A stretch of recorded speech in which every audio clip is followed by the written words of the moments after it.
estamos de volta com o bloco 2 da disciplina Gestão de Materiais do curso técnico em Administração. No bloco 2, nós reservamos 2 conteúdos que estão contemplados na apostila de vocês, a apostila do curso, que é operações de almoxarifado e planejamento e controle da produção. A gente vai dar um foco principal ao planejamento e controle da produção, que é um conteúdo importante e que vocês precisam aí de alguns detalhes, de algumas dicas para entenderem melhor esse conteúdo. Além dos slides que vocês terão à disposição, também algum material complementar a gente vai estar postando na plataforma para que vocês possam estudar mais. E, mais uma vez, eu oriento que vocês pesquisem, que vocês busquem conhecer empresas, especialmente o seu processo produtivo. Então, o planejamento e controle da produção, como um conceito, a gente pode dizer que é a função administrativa que determina antecipadamente quais são os objetivos de produção, né, que deverão ser atingidos e o que deve ser feito para atingi-los. Nos slides de vocês eu deixei um gráfico que vai ajudá-los aí no entendimento desse conceito, né? O planejamento, aí você vai pensar o que deve ser feito, quando deve ser feito, quem deve fazer e como fazer, né? E os objetivos que deverão ser alcançados. Então, quando a gente fala do planejamento e controle da produção, a gente vai pensar no princípio do planejar. O que é planejar? Então, toda essa produção, pensando na qualidade, pensando em atender o cliente, pensando em ter um produto com diferencial, um produto agressivo, um produto que possa competir com seus concorrentes, é preciso, para conseguir tudo isso, para alcançar tudo isso, é preciso planejar. Sem planejamento, um processo produtivo ele não vai funcionar com a eficiência, com a eficácia que se precisa para se produzir com qualidade. Então, ponto principal do trabalho de produção é planejar. Partindo dos objetivos da empresa, o planejamento e controle da produção, que a gente chama de PCP, planeja e programa a produção e as operações da empresa, bem como controla adequadamente para tirar o melhor proveito possível em termos de eficiência e eficácia, evitando os desperdícios e os gargalos na produção, né? Eu deixo aí também nos slides de vocês um conceito do Chiavenato, né? Que ele lembra que para produzir bem é necessário as funções da administração que a gente já falou aí em outras disciplinas: planejar, organizar, dirigir e controlar. Primeiro você planeja, depois você organiza para que aquilo aconteça da forma como foi planejado. Você dirige, você acompanha e você controla. Você observa, você supervisiona, você faz a observação em loco para observar se aquilo realmente está acontecendo da forma como foi planejado, né? Garantindo aí a eficiência e a eficácia da produção e a qualidade dos produtos que serão produzidos, para que a gente consiga atender às necessidades do cliente, né? Que é a razão de existir da empresa. O planejamento e controle da produção, ele é fundamental para o processo produtivo, né? Visando aí a eficácia e a eficiência e permitindo o trabalho conjunto e coordenado de todas as seções do processo produtivo. Precisa ser uma engrenagem que não para de funcionar, né? Aquele fluxo que a gente falou agora há pouco no bloco 1, o fluxo tem que ser incessante, tem que ser contínuo, ele tem que ser um trabalho conjunto e coordenado. Todas as partes têm que entender como é que funciona o processo, o que é preciso para que ele funcione, e aí é preciso haver o controle, acompanhando se realmente está sendo colocado em prática aquilo que foi planejado. Deixo também nos slides para vocês um outro quadro que vai falar de 3 tipos diferentes de produção: a produção por encomenda, a produção por lote e a produção contínua, e aí faz um paralelo, né? Um comparativo desses 3 tipos de sistemas de produção, e aí vocês vão ver como é o almoxarifado de matéria-primas, como é a produção e o depósito dos produtos acabados em cada um desses tipos de produção.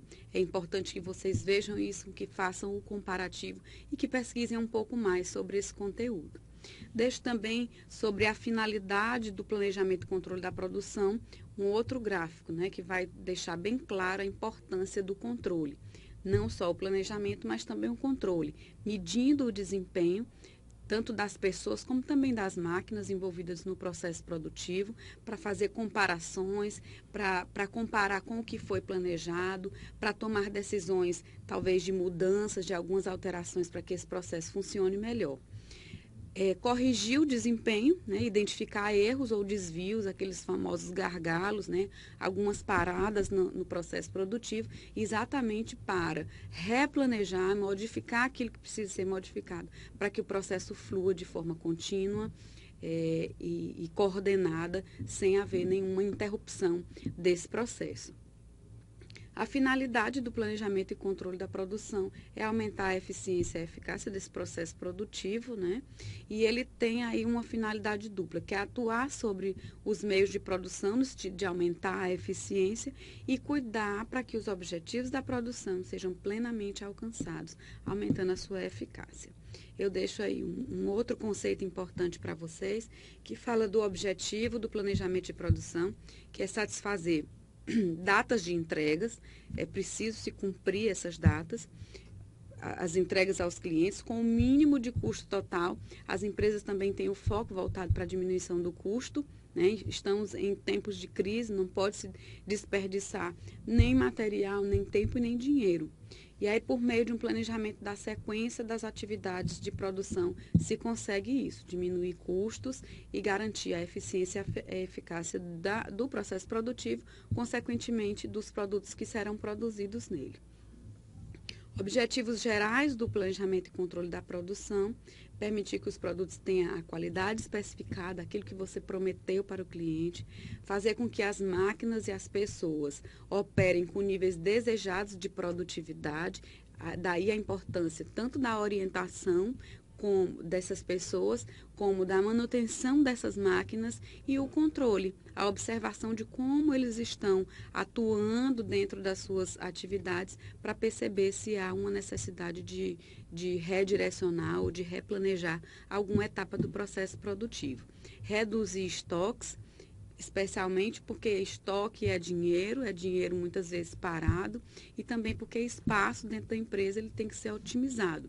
Então, guardar produtos acabados ou matéria-prima, ocupando espaço das empresas, é um duplo desperdício. Você tem dinheiro parado em matéria-prima e você tem espaço que não está sendo otimizado com a produção. E manter ou melhorar o nível de atendimento dos clientes, né? As empresas estão sempre procurando formas, né, se desdobrando para encontrar formas de atender ao cliente, de manter a satisfação desse cliente. E é claro que o processo produtivo ele tem que estar voltado para isso. Ele é a função fim, é o que faz, o que o cliente vai comprar, o que a empresa vai vender. Então, tem que estar voltado para o foco da qualidade, do atendimento ao cliente, melhorando, se possível, esse processo produtivo nesse sentido. O planejamento e controle da produção ele tem a função, né, de acompanhar, de planejar a produção e controlar o seu desempenho, para que a gente consiga essa eficácia e eficiência nesse processo. Deixo um outro gráfico para vocês que fala aí da relação, né, a inter-relação do planejamento e controle da produção com as demais áreas dentro da empresa, né? Então, está ligado diretamente à área da produção, está ligado à área de RH, porque na hora da contratação daquelas pessoas que vão trabalhar no processo produtivo, tem que se estar voltado para esse perfil dessas pessoas, se elas realmente vão atender às necessidades daquele cargo. A área de suprimento e compras, que é quem vai abastecer, quem vai fornecer a matéria-prima para o processo produtivo. A área de finanças, que vai estar controlando aí os gastos, que vai estar acompanhando as autorizações de compras.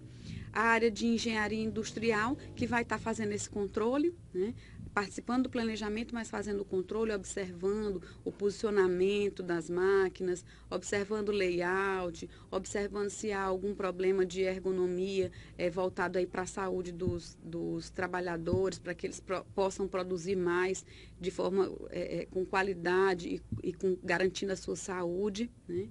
E a área de vendas, que é quem vai estar atendendo os pedidos, a demanda dos clientes, e tem que estar intimamente ligado ao processo produtivo para poder atender o cliente dentro do tempo que ele espera, atendendo ele com a agilidade que ele quer e que ele precisa. Então, tem que estar ligado o tempo inteiro à área de vendas com o setor produtivo, para conseguir manter os prazos que são dados aos clientes, né? Os benefícios do planejamento e controle da produção a baixa ociosidade das máquinas, máquina parada também é dinheiro parado, menor tempo total de produção, a gente cobra muito a produtividade dos colaboradores, né, dos funcionários das empresas, e aí a gente precisa observar, assim, para dentro da sua carga horária de trabalho, que eles consigam produzir o máximo possível, né? Cumprimento de prazos de entrega, para não ter problemas com os clientes. Às vezes o produto que aquela empresa fornece, ele vai participar de um processo produtivo em outra empresa, então a gente não pode comprometer os prazos que aquela empresa assume junto aos seus clientes, então é preciso manter os prazos, buscar manter os prazos e fazer as entregas no tempo correto, da forma como foi passado para o cliente. Menor tempo de parada das máquinas, diminuição de filas de espera das máquinas e também filas de espera de cliente. A gente sabe que algumas grandes empresas têm filas de espera, por exemplo, montadoras de veículos, clientes que passam meses esperando um carro, um veículo que querem adquirir, mas que a fábrica não tem conseguido atender aquela demanda, não tem conseguido atender o cliente no tempo em que ele espera. Então, evitar também filas de espera de cliente por produto, porque aquele cliente ele fica vulnerável, ele pode ir para o concorrente, ele pode buscar uma outra empresa que vai talvez atendê-lo. A gente sabe que hoje a gente tem empresas produzindo muito bem, produtos muito parecidos, produtos similares, e acaba que o diferencial da empresa vai ser o atendimento, vai ser a garantia aí do cumprimento de prazos. Então, não se pode brincar com isso, porque isso pode levar a empresa a perder um ou mais ou inúmeros clientes, né? E aí as fases do planejamento e controle da produção, eu deixo para vocês alguns gráficos dessas 4 fases, que é o projeto de produção. Aí eu falo um pouco sobre o plano de produção, eu coloco aí um gráfico explicando um pouquinho para vocês que no plano de produção tem que ter quantidade de característica de máquinas, quantidade de pessoal necessário, estoque necessário de matéria-prima e os boletins de produção. Então, um plano de produção tem que contemplar todas essas informações. Outra fase do processo de planejamento e controle da produção é a coleta de informações. Eu deixo um gráfico também para que vocês entendam um pouco mais sobre essa coleta. Terceira fase do processo de planejamento e controle da produção é o planejamento em si da produção, onde você vai ver os insumos e no processo produtivo o que vai estar envolvido: máquinas, mão de obra, matéria-prima e os materiais em processamento, quando eles já estão passando pelas seções de produção. Nesse momento, o foco voltado para a eficiência e depois os produtos acabados, produzidos com a eficácia necessária para atender às necessidades do cliente. Eles estando prontos, estando produzidos, acabados no tempo certo para que a entrega ao cliente aconteça. E o quarto, o controle da produção, que é a quarta e última etapa, que a finalidade é acompanhar, monitorar, avaliar e regular as atividades produtivas, para mantê-las dentro do que foi planejado e assegurar que atinjam os objetivos pretendidos. E aí, sobre o controle da produção, eu também deixo um gráfico onde vocês vão entender melhor como é o fluxo de trabalho nessa quarta fase do processo de planejamento e controle da produção. Deixo outro desafio, né? Eu acho interessante para que vocês pesquisem, e aí nos fóruns ou através das mensagens na plataforma a gente vai conversando sobre esses desafios. Se vocês tiverem dúvidas, a gente pode, através da plataforma, conversar um pouco mais sobre esses desafios. Aqui eu faço algumas perguntas indicando um assunto, um conteúdo para que vocês vão pesquisar. Eu estou falando aí sobre MRP. É um termo muito utilizado na administração de materiais, tem o MRP e MRP2 já também. E aí eu quero que vocês me digam o que é, como funciona e que parâmetros envolve esse conceito que é muito utilizado na gestão de materiais. Sugiro que vocês pesquisem, que vocês busquem saber o que é que significa esse termo e aí a gente conversa, a gente se fala através da plataforma e vai discutindo um pouco mais sobre esse tema. Espero que vocês tenham entendido, que tenha ajudado vocês aí nesse estudo da gestão de materiais. Estou à disposição e até o nosso próximo encontro. Um abraço.